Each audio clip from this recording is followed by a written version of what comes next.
Muy feliz sábado a todos los que nos están sintonizando en el segmento Jesús y la verdad presente.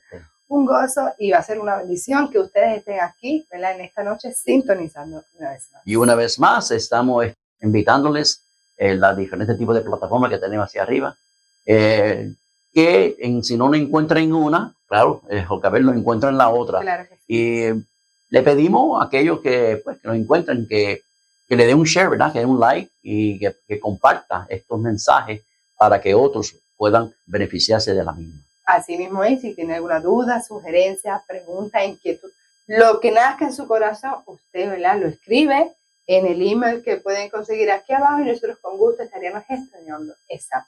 Eso está bajo el nombre de que el final de la verdad presente. Así mismo es. Así que entonces vamos a comenzar con una oración. Oramos. Amante Padre que estás en el cielo, Señor, alabado sea tu santo nombre. Gracias por las horas de tu santo sábado. Ayúdanos, oh Dios, a acercarnos a tu presencia. Renueva nuestras vidas, santifica, Señor, nuestro ser. Y ayúdanos a vivir vidas, Señor, agradables. Gracias por tu amor y misericordia. Amén. La noticia para discutir en esta noche se titula Violencia en Haití. Y dice así: el gobierno de Haití declaró estado de emergencia y toque de queda nocturno después que pandilleros atacaran la cárcel principal de la capital. Eso provocando la fuga masiva de presos y la muerte de al menos una decena de personas. Las autoridades de Haití pretenden establecer el orden y tomar el control de la situación ante el temor de que otras instituciones públicas como el Palacio Nacional, la sede de la policía, puedan ser los próximos objetivos de las bandas armadas. Se han registrado una violenta escalada de enfrentamientos entre la policía y las pandillas armadas, aumento de tiroteo en los barrios y un incremento en el número de muertos y también heridos. Los ataques de la coalición liberada por este señor Jimmy Barbecue, junto con los incendios y saqueos de lugares públicos, ha provocado desplazamientos masivos de personas que intentan huir de la violencia. Además, se ha suspendido la actividad escolar y el principal hospital público de la ciudad no está funcionando. Así que vemos cómo esta violencia ha hecho que instituciones súper importantes. La Federación Haitiana de Fútbol denunció que el estado Silvio Castro y sus alrededores ha sido invadido por bandas armadas. Uno de sus empleados fue secuestrado y amenazado de muerte, lo cual afectará gravemente al fútbol haitiano en su intento por avanzar. El gobierno haitiano reaccionó ante la evasión masiva de presos de la cárcel civil de Puerto Príncipe, asegurando que la Policía Nacional hará todo lo posible para capturar a los fugitivos y a quienes orquestaron el plan criminal. Agradeció a la población por mantener la calma y elogió el valor de los policías que intentaron detener el asalto a las prisiones. Los delincuentes armados que libraron a la mayoría de los presos ejecutaron a civiles, incendiaron y saquearon propiedades públicas y privadas. Al menos 15 presos evadidos fueron asesinados según cifras no oficiales y se han encontrado varios cuerpos esparcidos por toda la capital. Ante la violencia y en aumento, la delegación estadounidense instó a sus ciudadanos a no viajar a Haití y a abandonar el país lo antes posible por motivos de seguridad. A ver, que el Estados Unidos interfiere en ese asunto y le diga a los ciudadanos que salgan del país es porque la situación no es nada fácil. Dice, continuando la noticia, Haití espera la llegada de una misión multinacional de apoyo a la seguridad para frenar el terror impuesto por las bandas armadas con sus actos criminales. Así que... Un momentito. Ellos llegaron aquí. El presidente llegó aquí en Puerto Rico no hace mucho. Sí. Llegaron aquí. Que lo estaba diciendo en la noticia que estaban hablando de qué iban a hacer con él. Porque él había llegado en el aeropuerto de Muñoz Marín. Entiendo de Puerto Rico, de San Juan. De cierta manera, ¿verdad? Somos el país más, ¿verdad? Uno de los más cerca, que posiblemente es Haití, siendo un país el centroamericano, y entiendo yo que en la busca de ese plan para acabar con la situación que está pasando este en país, ese lugar, sí, ese porque país. le están diciendo a las personas que no viajen allá, y a las que están allá le están diciendo que salgan del país. Así que, ¿sabe? No, como dice al principio de la noticia, ellos ya están contando de que surjan otras situaciones en otros lugares, y que de alguna manera, por esta liberación de los presos, sigan unificando y que ese poder, esa fuerza siga aumentando. Sí, así. La primera, entonces, pregunta para hacer el análisis de esta noticia es: ¿quién nos cuenta la historia? Okay. Vamos a ver qué dice el comentario bíblico adventista. Dice: en los días de Noé, la abrumadora mayoría se oponía a la verdad y estaba prendada de una trama de falsedades. La tierra estaba llena de violencia, guerra, crimen, asesinatos estaban a la hora del día. Así también será antes de la segunda venida de Cristo. Así que desde aquel entonces, qué bueno que recalquemos en los días de Noé. Y siempre hacen una comparativa entre aquella situación y la que precede a la venida del Señor, comparándose la criminalidad, la violencia y el desprendimiento de la verdad que había en aquellos días se está repitiendo en el nuevo. Nuevamente, sí. Así que la historia nos está poniendo esta similitud para que veamos que en aquel momento llegó la destrucción. Exacto. ¿Y cuántos fueron salvos? ¿Sabe? En vivos, 8 personas. 8. Y es por, ¿verdad? Se le encontró como y dice que había millones de personas allí. Había varios millones de personas. Entonces, ahora se está comparando y estamos llegando a lo mismo.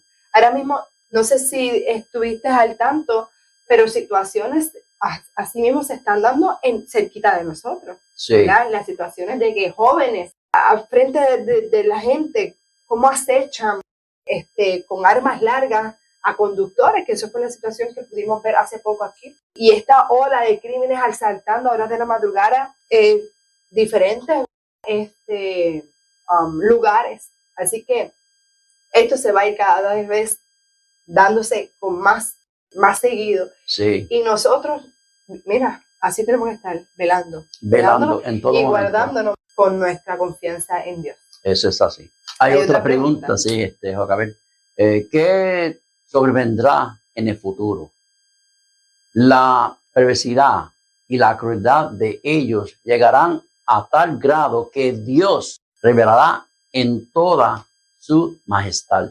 Muy pronto la maldad del mundo habrá llegado a su límite. Como en los días de Noé, Dios derramará sus juicios. Wow. Mira, esto es un buen momento para aquellos que no han conocido qué ocurrió en la historia de Noé, que se citen. Esta historia la podemos encontrar ¿en dónde? En Génesis. El libro de Génesis, el primer libro de la Biblia. Usted vaya, lea y diga: wow, lo mismo que pasó está volviendo a ocurrir. Y es una advertencia para que nosotros conozcamos que estamos viviendo en el fin de la historia de esta era. Eso es así. Y que sobrevendrá en el futuro, va a ser un caos, como que Dios va a hacer que sus juicios caigan. O sea, su misericordia tiene un límite, y yo diría que ha sido muy misericordioso. Él lleva 6,000 años. 6,000 años.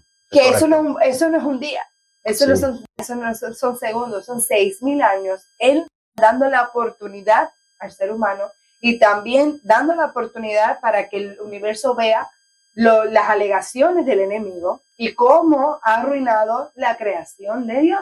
Así que seamos partícipes de resguardarnos, seamos partícipes del grupo que no le importa estar en contra de la mayoría del mundo, sino que se prepare para estar ante la presencia de un Dios santo y un Dios puro.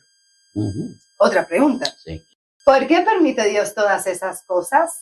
Dice así: los terribles informes que oímos sobre asesinatos y robos, sobre accidentes ferroviarios y hechos de violencia, que cuentan que el fin de todas las cosas está cercano. Justamente ahora, necesitamos estar preparándonos para la segunda venida del Señor. Así que nuevamente, porque Dios permite estas cosas, quiero decirle que todo lo que ocurre en este mundo es porque Dios así lo permite. Y cuando nos preguntamos, pero ¿por qué Él hace, ¿verdad?, que cosas malas sucedan? Siempre, siempre, siempre es buscando el bien para nosotros, aunque no lo entendamos. Él es el dueño y de Él sale toda la sabiduría. Sí. Y siempre es buscando la manera de llamarnos, de que nos demos cuenta que necesitamos de su presencia, de que estemos alertas, que estamos en peligro. Sí. Y Él quiere y usa estos medios para alertarnos. Así que tenemos otra pregunta para discutir. Sí, pues dice, ¿quién está en control?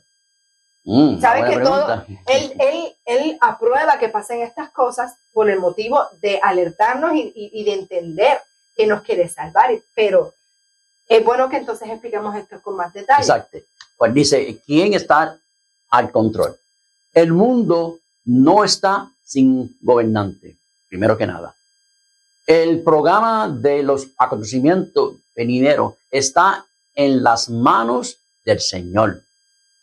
La majestad del cielo tiene a su cargo el destino de las naciones, como también lo que concierne a su iglesia. Así que cuando nosotros decimos, wow, yo he creído en nuestro Señor, todas las cosas que Él tiene para mí, lo que Él trabaja en mi vida, ahí nuestra confianza puede estar segura, porque aquí sabemos que el que hizo el creador del mundo, lo sigue estando y lo estará. Yo siempre he dicho que Dios está en control. En todo momento. Y gracias a Dios que está en control, porque si no fuera... ¿Qué sería del humano? Un bar. Que estaríamos... imagínate que Dios, le tenemos tanto que agradecer, pero imagínate que no hubiésemos tenido un Salvador. Estaríamos a la deriva, perdidos. No habría esperanza alguna. Eso es así. Esto sería un caos. Gracias a Dios que envió su Hijo unigénito para que muriera por ustedes y por nosotros que estamos aquí. Y para que todo aquel que en Él crea no se pierda, más tenga vida eterna. Así mismo es. Así que, en conclusión, es alarmante, muy alarmante, cómo el ser humano se ha alejado de su Creador. Por eso es que están llevando estos actos tan violentos. No tienen medida, no hay compasión, no hay misericordia. ¿Saben por qué? Porque todas estas cosas son cualidades de nuestro Dios. Y cuando nosotros nos acercamos de Él, pues tenemos su carácter, que eso es lo que Él quiere. El espíritu que domina al mundo es el de adversario de las almas. Él es engaño. Él quiere destruir. Entonces, estas personas se alejan de Dios y hacen lo mismo que Él, destruir así. Y llevar caos. Así que colaboremos con Dios en el plan de salvación, que es importante.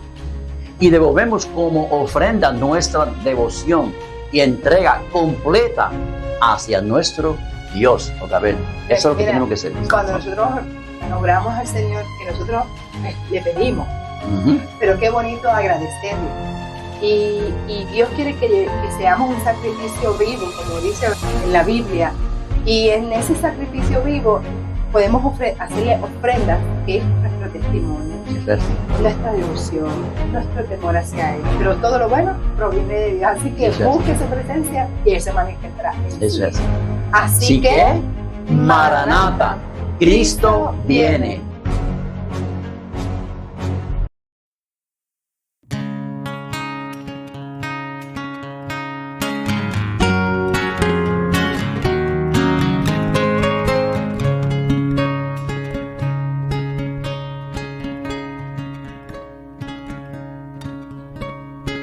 Hermano, no ha elegido Dios los pobres de este mundo, son tus hermanos.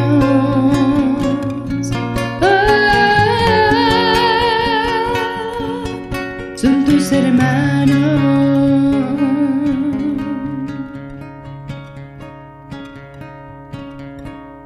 Hermano,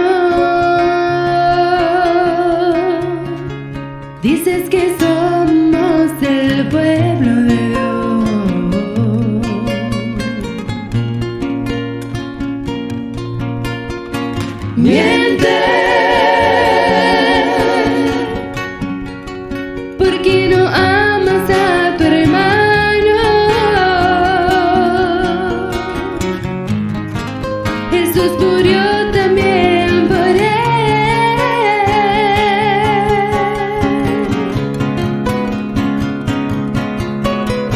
hermano,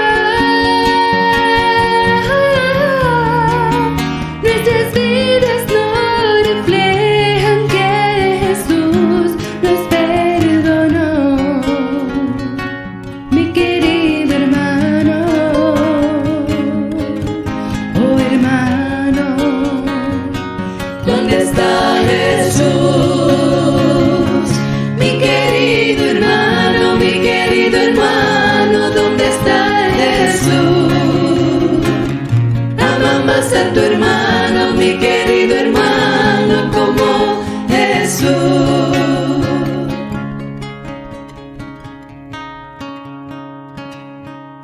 Hermano, ¿por qué juzgas a tu hermano?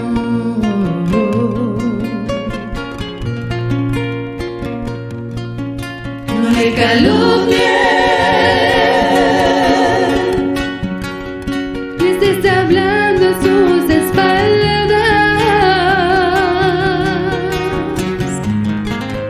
Acarreas maldición.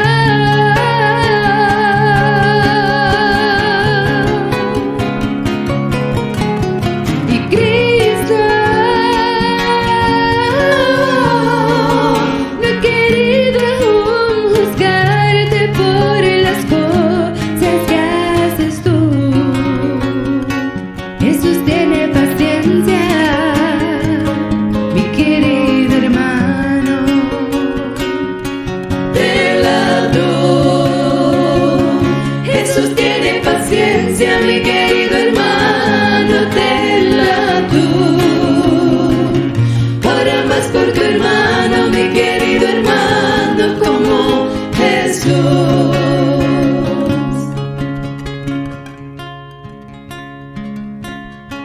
Hermano, ¿por qué no ayudas a tu hermano?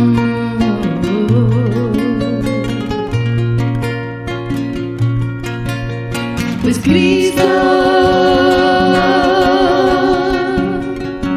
ayudó al necesitado, no miró su condición.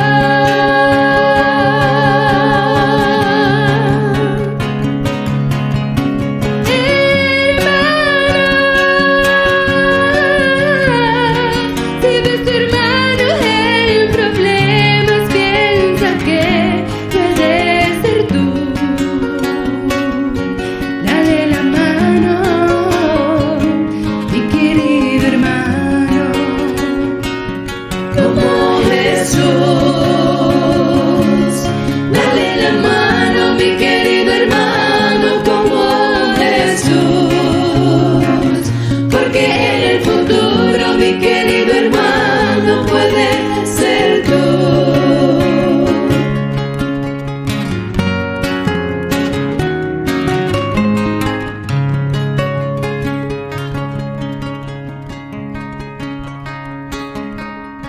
Hermano, no ha elegido Dios los pobres de este mundo. Son tus hermanos,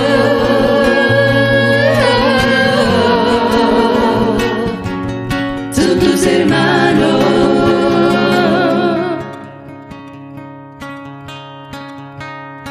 Hermano,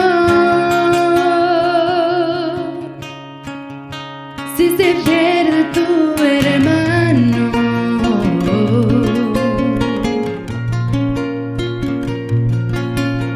no pienses que si es por tu culpa, al cielo tú irás.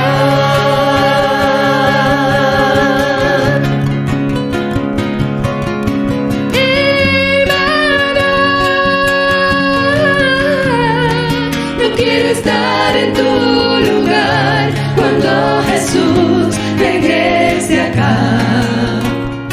Jesús habla tu vida, mi querido hermano. escúchalo tú. Ama a tu hermano, mi querido hermano, como a Jesús. Ora más por tu hermano, mi querido hermano, como a Jesús. Escucha hoy mis palabras como si hablase hoy Jesús. Si no lo haces, mi hermano, cuando Él regrese, no existirá.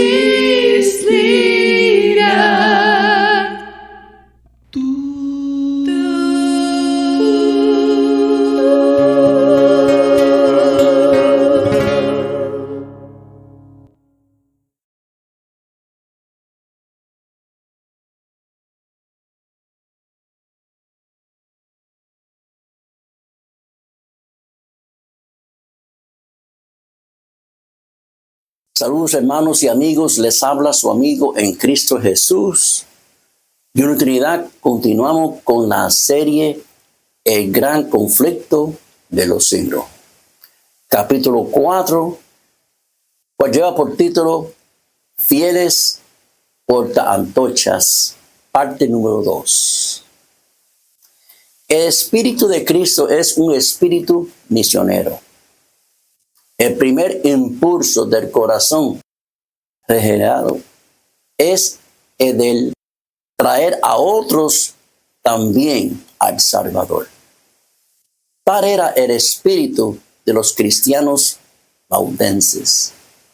Comprendía que Dios no requería de ellos tan solo que conservaran la verdad en su pureza en sus propias iglesias, sino que hicieran honor a la solemne responsabilidad de hacer que su luz iluminara a los que estaban en tinieblas. Con el gran poder de la palabra de Dios, procuraban destrozar el yugo que Roma había impuesto. Los ministros baudenses eran educados como misioneros. Y a todos los que pensaban dedicarse al ministerio, se les exigía primero que adquiriese experiencia como evangelista. Todos deberían servir 3 años en alguna tierra de misión antes de encargarse de alguna iglesia en la suya. Este servicio, que desde el principio requería abnegación y sacrificio, era una preparación adecuada para la vida que los pastores llevaban en aquellos tiempos de prueba. Los jóvenes que eran ordenados para el sagrado ministerio no veían en perspectiva ni riqueza ni gloria terrenales, sino una vida de trabajo y peligro y quizás el martirio. Los misioneros salían de 2 en 2, como Jesús lo había mandado a los discípulos. Casi siempre se asociaba con un joven, con un hombre de edad madura y de experiencia, que le servían de guía y de compañero y que se hacía responsable de su educación, exigiéndose del joven que fuese sumiso en la enseñanza y no andaba siempre junto, pero con frecuencia se reunían para orar y conferenciar, y de este modo se fortalecía uno al otro en la fe. Dar a conocer el objeto de su misión hubiera bastado para asegurar su fracaso. Así que ocultaban cuidadosamente su verdadero carácter. Cada ministro sabía algún oficio o profesión, y los misioneros llevaban a cabo su trabajo ocultándose bajo la apariencia de una vocación secular. Generalmente escogía el oficio de comerciante, Traficaban en sedas, joyas y otros artículos que en aquellos tiempos no era fácil conseguir. Y se le daba la bienvenida como comerciante allí donde se les había despreciado como misionero. Constantemente elevaba su corazón a Dios, pidiéndole sabiduría para poder exhibir a las gentes un tesoro más precioso que el oro y que las joyas que vendía. Llevaba siempre ocultos ejemplares de la Biblia entera o porciones de ella. Y siempre que se presentaba la oportunidad, llamaban la atención de sus clientes a dichos manuscritos. Con frecuencia despertaban así el interés por la lectura de la palabra de Dios y con gusto dejaba algunas porciones de ella a los que deseaba tenerlas. La obra de estos misioneros empezó a pie de sus montañas y en las llanuras y valles que los rodeaban, pero se extendió mucho más allá de esos límites. Descalzo y con ropa tosca y desgarrada por las asperezas del camino, como la de su maestro, pasaban por grandes ciudades y se internaban en lejanas tierras. En todas partes esparcían las preciosas semillas. Donde quiera fuera se levantaba iglesia y la sangre de los mártires daban testimonio de la verdad. El día de Dios podrá de manifiesto una rica cosecha de almas cegada por aquellos hombres tan fieles. A escondidas y en silencio la palabra de Dios se abría paso por la cristiandad y encontraba buenas acogidas en los hogares y en los corazones de los hombres. Para los baudenses, la Sagrada Escritura no contenía tan solo los anales de trato que Dios tuvo con los hombres en lo pasado y una revelación de las responsabilidades y de deberes de los presentes, sino una manifestación de los peligros y glorias de lo porvenir. Creían que no distaban mucho al fin de todas las cosas. Y al estudiar la Biblia con oración y lágrimas, tanto más los impresionaban sus preciosas enseñanzas y las obligaciones que tenía de dar a conocer a otros sus verdades. Bien claramente revelado en las páginas sagradas el plan de la salvación. Y hallaban consuelo, esperanza y paz, creyendo en Jesús. A medida que la luz iluminaba su entendimiento y alegraban sus corazones, deseaban con ansia ver derramarse sus rayos sobre aquellos que se hallaban en la oscuridad de error papal. Veían que muchos, guiados por el Papa y los sacerdotes, se esforzaban en vano por obtener el perdón mediante las mortificaciones que imponía a sus cuerpos por el pecado de sus almas. Como si les enseñaba a confiar en sus bienes obras para obtener la salvación.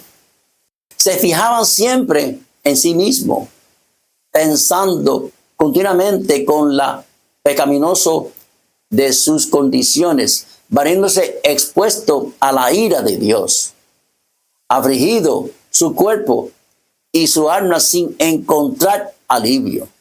Así es como las doctrinas de Roma tenían sujetas a las almas consensudas. Millares abandonaban amigos y parientes y se pasaban la vida en las celdas de un convento. Trataban en vano de hallar paz para su conciencia con repetidos ayunos y crueles azotes y vigilias.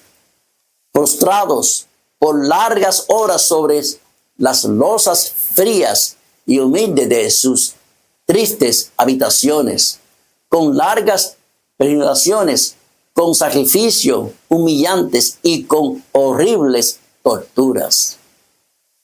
Agobiados por el sentido del pecado y perseguidos por el temor de la ira vengadora de Dios, muchos se sometían al padecimiento hasta que la naturaleza exhausta incluía por sucumbir y bajaba al sepulcro sin un rayo de luz o de esperanza.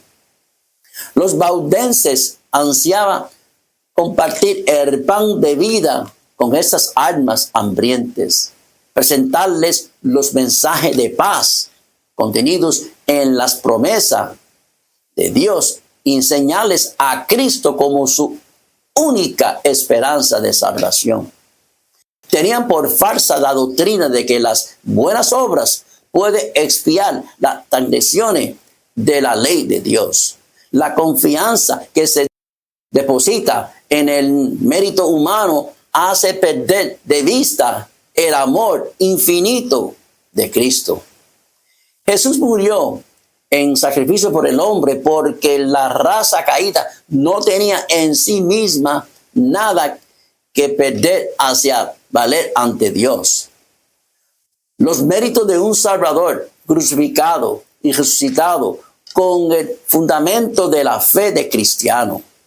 El alma depende de Cristo de una manera tan real y su unión con Él debe ser tan estrecha como la de un miembro con el cuerpo o como la de un pámpano con la vid. Las enseñanzas de los papas y de los sacerdotes habían inducido a los hombres a considerar el carácter de Dios y aún el de Cristo como antipático. Se representaba al Salvador tan desprovisto de toda simpatía hacia los hombres caídos, que era necesario invocar la mediación de los sacerdotes y de los santos, aquellos cuya inteligencia había sido iluminada por la palabra de Dios, ansiaba mostrar a estas almas que Jesús es un Salvador compasivo y amante, que con los brazos abiertos invita a que vayan a Él todos los cargados de pecado, cuidados y cansancio.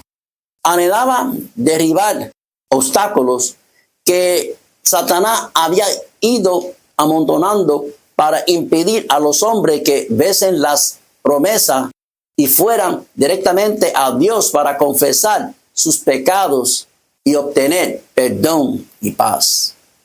Los misioneros valdenses se empleaban en descubrir a los espíritus investigadores las verdades preciosas del Evangelio. Y con muchas precauciones le presentaba porciones de la Santa Escritura esmeradamente escritas. Su mayor gozo era infundir esperanza a las almas sinceras y agobiadas por el peso del pecado, que no podía ver en Dios más que un juez justicero y vengativo. Con voz temorosa y lágrimas con los ojos y muchas veces hincados de enojos, presentaba a sus hermanos las preciosas promesas que revelaban la única esperanza del pecador. De este modo, la luz de la verdad penetraba en muchas mentes oscurecidas, disipando las nubes de tristeza hasta que el sol de justicia brillaba en el corazón, impartiendo salud con sus rayos. Frecuentemente leían una y otra vez algunas partes de la Sagrada Escritura, a petición de que escuchaban y quería asegurarse de que había oído bien. Lo que se deseaba en forma especial era la repetición de estas palabras. Según 1 Juan, de 1 al 7, la sangre de Jesucristo, su Hijo, nos limpia de todo pecado. Y también en Juan 3, 14 y 15, como Moisés levantó la serpiente en el desierto, así es necesario que el Hijo del Hombre sea levantado, para que todo aquel que en él creyera no se pierda, sino que tenga vida eterna. Muchos no se dejaban engañar por los aciertos de Roma. Comprendían la nulidad de la mediación de hombres o ángeles en favor del pecado. Cuando la aurora de la luz verdadera alumbraba su entendimiento, exclamaban con amoroso: Cristo es mi sacerdote, su sangre es mi sacrificio, su altar es mi confesionario. Confiaba plenamente en los méritos de Jesús y repetía las palabras Hebreo 11:6 y también Hechos 4:12. Sin fe es imposible agradar a Dios, porque no hay otro hombre debajo del cielo dado a los hombres en que podemos ser salvos. La seguridad de amor del Salvador era cosa que muchas de estas pobres almas agitadas por los vientos de la tempestad no podía concebir. Tan grande era el alivio que les traía, tan inmensa la profusión de luz que sobre ellos derramaba, que se creían arrebatados al cielo. Con plena confianza ponían su mano en la de Cristo. Sus pies se asentaban sobre la roca de los siglos. Perdían todo temor a la muerte. Ya podía avisionar la cárcel y la hoguera si por su medio podía honrar el nombre de su Redentor. En lugares secretos, la palabra de Dios era así sacada a luz y leída a veces a una sola alma. En ocasiones, y algún pequeño grupo que deseaba con ansia la luz y la verdad. Con frecuencia se pasaba toda la noche de esa manera. Tan grande era el asombro y la admiración de los que escuchaban que el mensajero de la misericordia no poca frecuencia se veía obligado a suspender la lectura hasta que el entendimiento llegara a darse bien cuenta del mensaje de salvación. A menudo se proferían palabras como estas, hermanos. Mateo 11:28. ¿Aceptará Dios en verdad mi ofrenda? ¿Me mirará con ternura? ¿Me perdonará? La respuesta que se les leía era: venid a mí todos los que están cansados y agobiados, y yo os daré descanso. La fe aferraba en las promesas y se oía estas alegres respuestas: ya no habrá que hacer más peregrinaciones ni viajes penosos a los santuarios. Puedo acudir a Jesús tal como soy, pecador, el impío, seguro de que no desechará la oración de arrepentimiento. Los pecados te son perdonados. Los míos, sí, aún los míos pueden ser perdonados. Un raudal de santo gozo llenaba el corazón. y el nombre de Jesús era ensalzado con alabanza y acción de gracia. Esas almas felices volvían a sus hogares a derramar luz para contar a otros lo mayor que podían, lo que habían experimentado y cómo había encontrado el verdadero camino. Había un poder extraño y solemne en las palabras de la Santa Escritura que hablaba directamente al corazón de aquellos que anhelaban la verdad. Era la voz de Dios que llevaba el conocimiento a los que oían. El mensajero de la verdad proseguía su camino, pero su apariencia humilde, su sinceridad, su familiaridad y su fervor profundo se prestaba a frecuentes observaciones. En muchas ocasiones, sus oyentes no le preguntaban de dónde venía ni a dónde iba. Tan embargados se hallaban al principio por la sorpresa y después por la gratitud y el gozo, que no se les ocurría hacerle pregunta. Cuando le había instado a que los acompañara a sus casas, les había contestado que debía primero ir a visitar las ovejas perdidas del rebaño. ¿Sería un ángel del cielo?, se preguntaban. En muchas ocasiones no se volvía a ver al mensajero de la verdad. Se había marchado a otras tierras o su vida se consumía en algún calabozo desconocido, o quizá sus huesos vacilaban en el sitio mismo donde había muerto tanto testimonio por la verdad. Pero las palabras que había pronunciado no podían desvanecerse. Hacía su obra en el corazón de los hombres, y solo en el día del juicio se conocerá plenamente sus preciosos resultados. Los misioneros valdenses invadían el reino de Satanás y los poderes de las tinieblas se sostenieron, incitando a mayor vigilancia. Cada esfuerzo que se hacía para la verdad avanzara era observado por el príncipe del mal, y éste atizaba los temores de sus agentes. Los caudillos papales veían peligrar sus causas debido a los trabajos de estos humildes viandantes.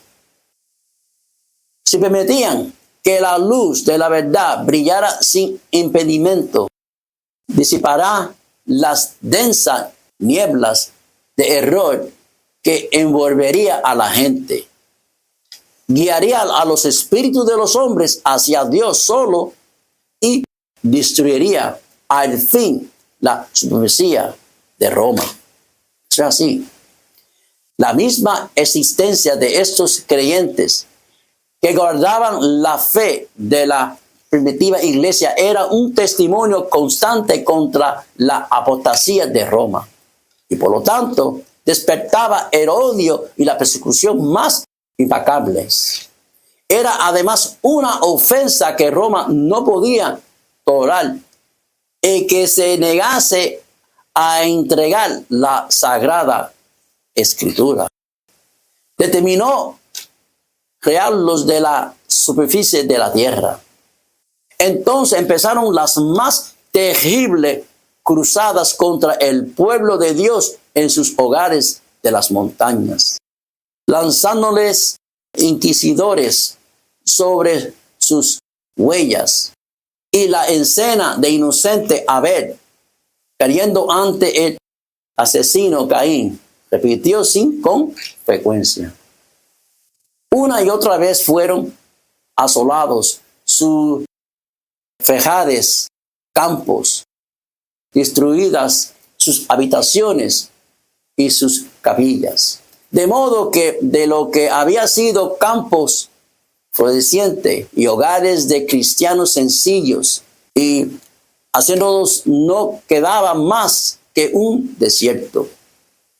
Como la feria que se enfurece más y más a probar la sangre, así se enardecía la saña de los siervos del Papa con los sufrimientos de sus víctimas.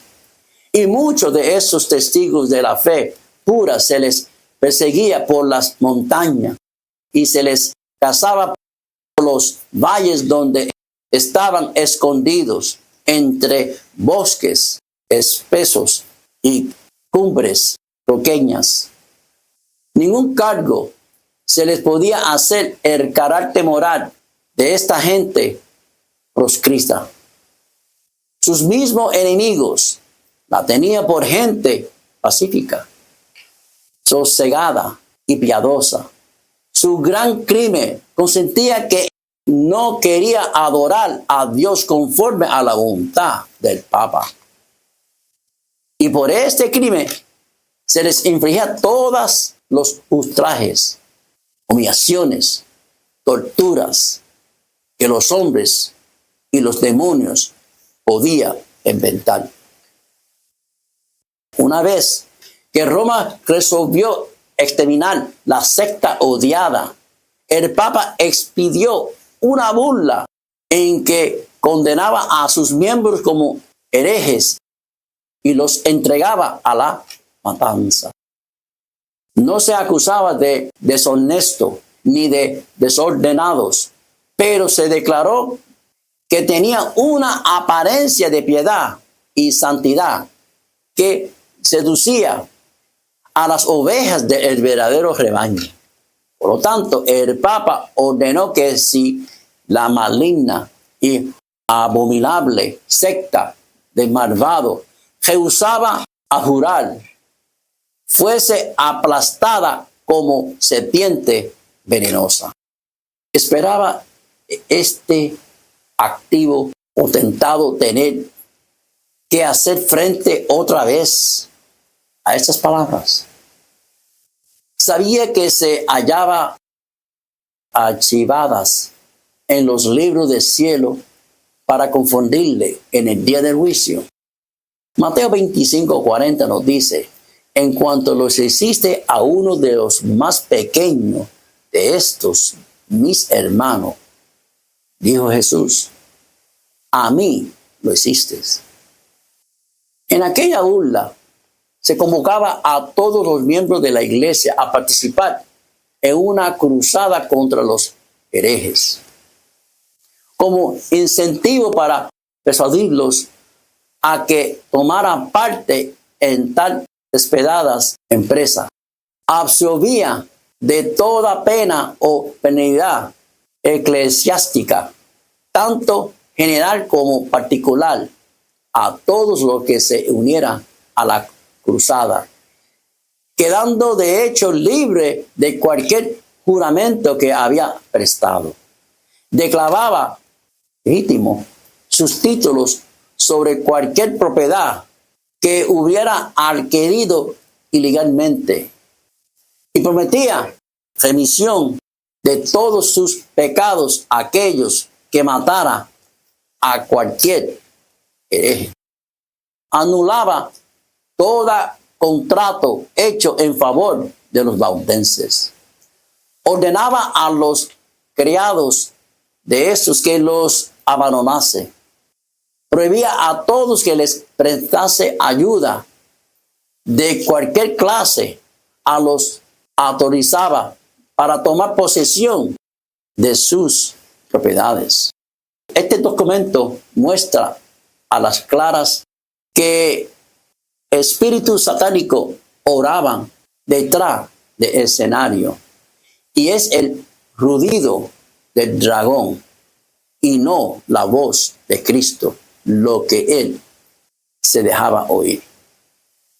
Los jefes papales no quisieron conformar su carácter con el gran modelo dado en la ley de Dios, sino que levantaron modelo a su gusto y determinaron obligar a todos a ajustarse a este, porque así lo había dispuesto Roma. Las más horribles tragedias, los sacerdotes y papas corrompidos y blasfemos hacían la obra que Satanás les señalara. No había cabida para la misericordia en su corazón.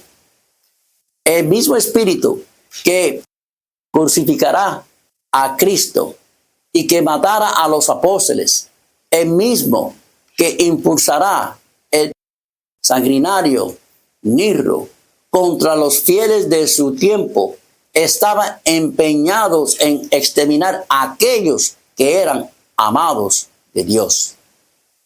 La persecución que por muchos siglos cayeron sobre esta gente temorosa de Dios fueron soportadas por ella con una paciencia y constancia que honraba a su Redentor.